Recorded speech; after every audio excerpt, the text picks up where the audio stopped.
اور اہل دوزخ کے بارے میں تم سے کچھ پرسش نہیں ہوگی، اور تم سے نہ تو یہودی کبھی خوش ہوں گے اور نہ عیسائی،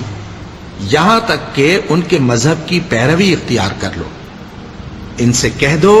کہ اللہ کی ہدایت یعنی دین اسلام ہی ہدایت ہے،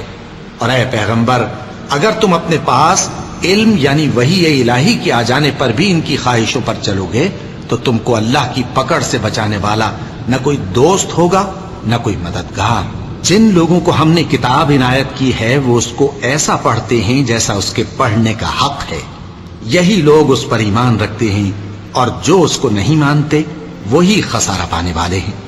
اے بنی اسرائیل، میرے وہ احسان یاد کرو جو میں نے تم پر کیے، اور یہ کہ میں نے تم کو اہل عالم پر فضیلت بخشی،